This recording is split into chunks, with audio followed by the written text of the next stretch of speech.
Lord, the God of Israel, you are righteous. We are left this day as a remnant. Here we are before you in our guilt, though because of it, not one of us can stand in your presence. Wow. This powerful confession of guilt and unworthiness, it comes from the book of Ezra. Yeah. It reveals the intense introspection happening during this period of history. Right. Today, we're taking a deep dive into the book of Ezra, exploring the return of the Jewish exiles from Babylon to Jerusalem and their mission to rebuild the temple. Imagine this.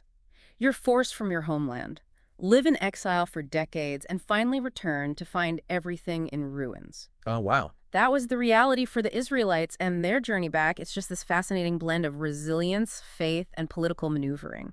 So the book of Ezra begins with this unexpected figure of King Cyrus of Persia. Right. He's not Jewish, yet he plays this pivotal role in allowing the exiled Jews to return to Jerusalem. It's surprising, right? It is. What's fascinating is that Cyrus's decree wasn't just an act of benevolence. It was a calculated political strategy. By allowing the Jews to return, he secured a loyal population in a strategically vital region. I see. It was a win-win. He earned their allegiance, and they got to return home. And to make things even more intriguing, Cyrus's decision fulfilled a prophecy made by the prophet Jeremiah years earlier. It makes you wonder if Cyrus knew about this prophecy and if it played a role in his choice.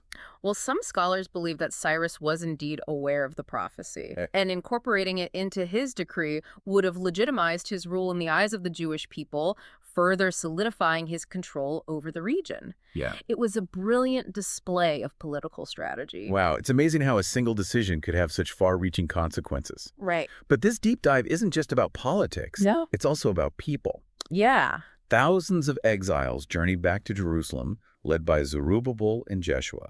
And Ezra, who documented this entire event, meticulously lists the families and numbers involved. The level of detail Ezra provides is incredible. Yeah. He meticulously documents the names, lineages, and even the numbers of people and animals that returned. It highlights the historical and genealogical significance of this event for the Jewish people. Ezra was ensuring that every individual and family participating in this monumental return was remembered. Upon their arrival, the exiles didn't waste any time. They immediately rebuilt the altar and celebrated the Feast of Tabernacles. Oh yeah, the Feast of Tabernacles. That was a joyous celebration commemorating the Israelites' journey through the wilderness after escaping slavery in Egypt. Wow. It involved constructing temporary shelters and dwelling in them, symbolizing their reliance on God's protection. By celebrating this festival upon their return, they reaffirmed their covenant with God and their determination to rebuild their lives. That's incredible. But it wasn't smooth sailing for the returning exiles, was it? Unfortunately, no.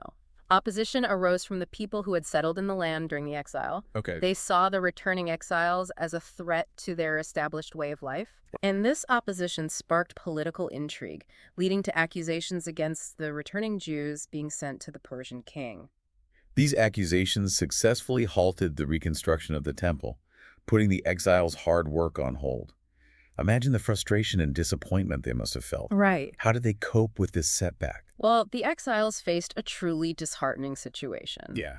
They were accused of rebellion, their loyalty questioned, and their project suspended. Yeah. Yet they showed incredible resilience. Rather than giving up, they demonstrated a strong commitment to their faith and waited patiently for a change in the political climate. This period of waiting tested their resolve, but ultimately strengthened their determination.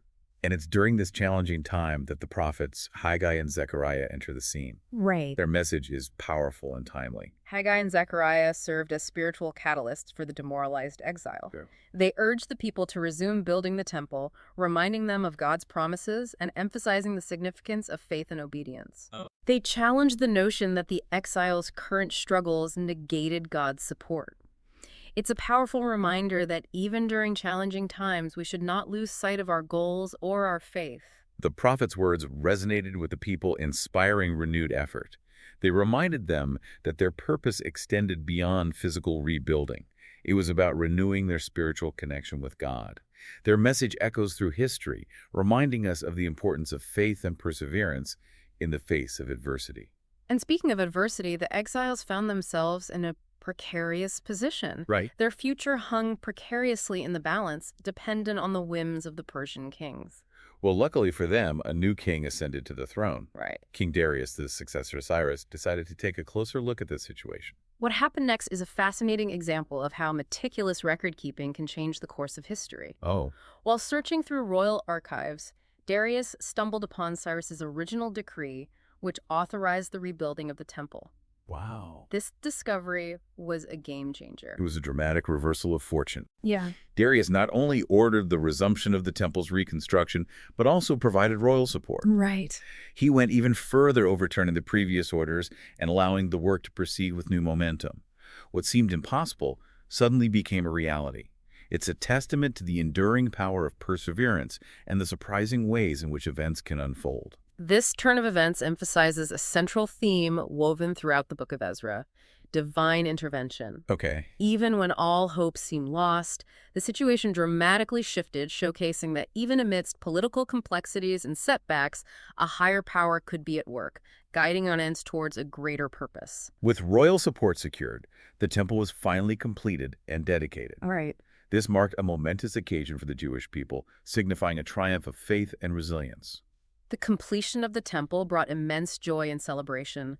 It was a symbol of their renewed covenant with God, the restoration of their religious practices, and the reestablishment of their identity after years of exile. Yeah. It signified a return to normalcy and the beginning of a new chapter in their history.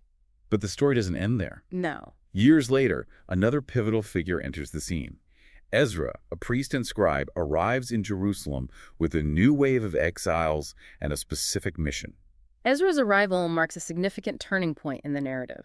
While the focus until now had been on the physical rebuilding of the temple, Right. Ezra's arrival shifts the focus to the spiritual and cultural life of the community. He arrives with a mandate to restore religious purity and finds himself facing a difficult situation: intermarriage between the returning Jews and the people already living in the land. This discovery deeply troubles Ezra. The book of Ezra vividly describes his emotional response. He tears his clothes, weeps, and pours out his heart in prayer, expressing his anguish and concern. It's a powerful illustration of his commitment to religious law and the weight he felt in upholding those traditions. It's important to remember that for Ezra, a priest and a scribe deeply committed to the Mosaic law, maintaining the distinct identity and religious purity of the Jewish people was paramount. Yeah. He saw these marriages as a direct threat to this purity, a potential source of assimilation and dilution of their faith and traditions. So how did Ezra respond to this situation? Well, Ezra's reaction was one of deep distress Okay. and a call to action. His emotional response detailed in Ezra 9. It's raw and powerful. We see him weeping, tearing his clothes, and prostrating himself before God in prayer. It's a visceral expression of his fear for the future of his people. His response went beyond just personal grief. Right. He initiated a movement to dissolve these marriages. Right. A decision that has sparked debate and raised ethical questions for centuries. Imagine the upheaval this caused within the community. To understand Ezra's perspective, we need to consider the historical context. Yeah. The Jewish people had just returned from exile, a traumatic experience that threatened their very existence. They were rebuilding their lives, their city, and their relationship with God.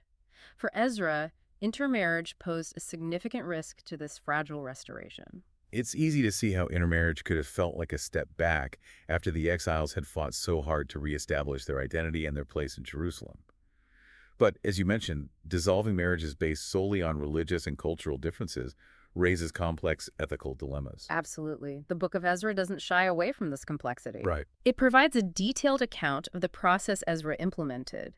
He assembled the community leaders and established a system for investigating these marriages.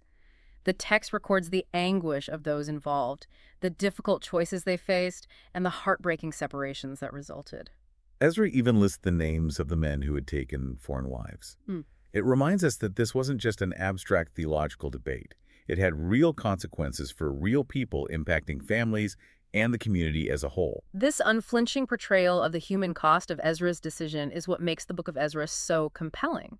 It prompts us to confront uncomfortable questions about faith, community, leadership, and the choices we make when faced with cultural and religious differences. Yeah, it forces us to grapple with the tension between upholding tradition and accommodating individual choices. Right. A tension that continues to be relevant in our diverse world today.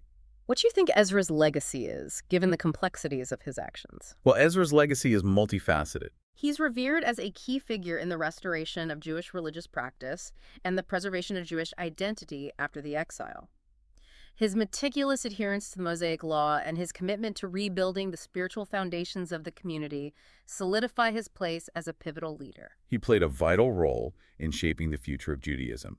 His emphasis on studying and teaching the Torah, codifying Jewish law, and establishing the synagogue as a central place of worship had a lasting impact on Jewish religious life. However, his actions regarding intermarriage continue to generate discussion and debate. Yeah. His story reminds us that leadership often involves navigating difficult choices with imperfect solutions. Right. It challenges us to critically examine the actions of historical figures within their historical context while acknowledging the complexities and ethical implications of their decisions. Ezra's arrival in Jerusalem significantly shifted the narrative focus of the book of Ezra.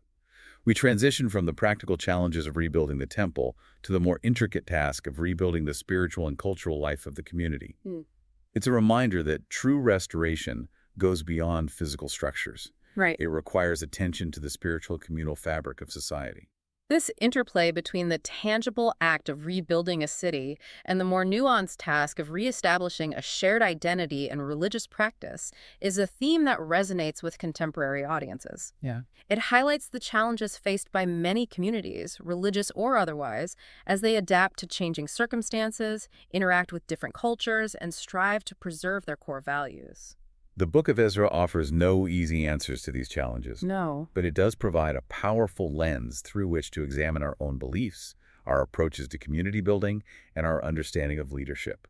It encourages us to consider how we might approach similar situations in our own lives and communities. The book of Ezra reminds us that history is not a collection of static events, but a tapestry woven with human experiences, choices, and consequences that continue to shape our world today. While most of us aren't ancient Israelites rebuilding a temple, Right. there are timeless themes that resonate across cultures and centuries. Yeah, the book of Ezra speaks to the universal human experience of resilience and restoration. It reminds us that even after profound loss, upheaval, and displacement, hope for rebuilding and renewal always exists. It's a message that transcends the specific historical context and offers encouragement to anyone facing seemingly insurmountable challenges. Consider the obstacles faced by the returning exiles. Right. They arrived in a desolate homeland, encountering opposition from those who had settled in their absence. They struggled to reestablish their religious and cultural identity amidst these unfamiliar surroundings, yet they persevered. Their unwavering commitment to rebuilding the temple and restoring their community is incredibly inspiring. Absolutely. They drew strength from their faith, found support from unexpected allies like Cyrus and Darius, and ultimately achieved what seemed impossible. This message of hope and perseverance is incredibly powerful. Yeah. It reminds us that even when circumstances appear bleak, we possess the inner strength to overcome adversity and contribute to a better future. Right. The book of Ezra serves as a testament to the enduring power of the human spirit to overcome challenges and rebuild. The book of Ezra also highlights the crucial role of leadership in guiding communities through times of transition and uncertainty. Yeah. We see this in the roles of Zerubbabel, Jeshua, the prophets, Haigai and Zachariah, and of course Ezra himself. Each of these individuals played a unique and essential role in inspiring, motivating, and guiding the people. They each faced different challenges, made difficult decisions, and ultimately contributed to shaping the destiny of their community. Their leadership styles varied. Zerubbabel and Jeshua focused on the practical aspects of rebuilding the temple, while Haigai and Zachariah provided spiritual encouragement and challenged the people to prioritize their relationship with God. Ezra, with his focus on religious law and cultural preservation, added another dimension to the leadership landscape. The book of Ezra demonstrates that effective leadership often requires a multifaceted approach, drawing on different strengths and perspectives. It also underscores the importance of individuals stepping up and taking ownership of their community's well-being. Right, and it wasn't just about a select few individuals. The entire community played a part in the rebuilding process. Absolutely. The book of Ezra emphasizes the collective effort required for rebuilding Jerusalem. From skilled laborers to those who contributed financially, every individual played a role in the restoration. It's a powerful reminder that significant change rarely occurs in isolation. It requires collaboration, shared sacrifice, and a commitment to the common good. This idea of collective responsibility resonates deeply with the challenges we face in the modern world. Yeah, absolutely. Whether we're addressing social injustices, combating climate change, or responding to global crises, Right. it takes collective action and a shared sense of purpose to create meaningful change. The Book of Ezra serves as a potent reminder of our interconnectedness and the power of collective action. Another key takeaway from the Book of Ezra is the importance of staying connected to one's heritage, faith, and cultural identity. Yeah. For the returning exiles, rebuilding the temple wasn't merely about constructing a building. It was about restoring their spiritual center and reaffirming their covenant with God. Their journey reminds us that our beliefs, traditions, and cultural heritage can be profound sources of strength and resilience, Yeah, especially during challenging times. absolutely. They provide a sense of continuity, belonging, and purpose. The Book of Ezra encourages us to find meaningful ways to connect with these sources, even amidst constant change and uncertainty in the world around us. Finally, the Book of Ezra, while rooted in a specific historical context, it doesn't shy away from grappling with timeless questions about identity, cultural differences, and the complexities of navigating a diverse world. Right. The issue of intermarriage, while controversial, invites us to confront these complexities head-on. It reminds us that even within a shared faith or community, differing perspectives and interpretations will inevitably arise. It challenges us to engage in respectful dialogue, to seek understanding across differences, and to find ways to bridge cultural divides without compromising our core values. It's a call for empathy, understanding, and a willingness to engage with diverse perspectives. The Book of Ezra, though an ancient text, offers surprisingly relevant insights for us today. It's a story about resilience, the power of faith and leadership, the importance of community and collective action, and the ongoing challenges of navigating an increasingly diverse world. It holds a mirror to our own experiences, prompting us to reflect on our values, our beliefs, and our roles within our communities. It's a testament to the enduring power of the human spirit to overcome adversity and rebuild. It reminds us that even when faced with brokenness, displacement, and the ruins of what once was, there is always hope for restoration, renewal, and a brighter future. So as we conclude this deep dive into the Book of Ezra, we leave you with this thought. What are the ruins in your own life or community that need rebuilding? And what can you do individually and collectively to contribute to that process of restoration? We hope this exploration of the Book of Ezra has provided you with insights, inspiration, and a renewed appreciation for the enduring power of the human spirit. Thank you for joining us on this journey. We encourage you to continue exploring ancient texts and discovering their relevance for our modern world. And don't forget to like and subscribe to By the Pages for more deep dives into the world of literature and history.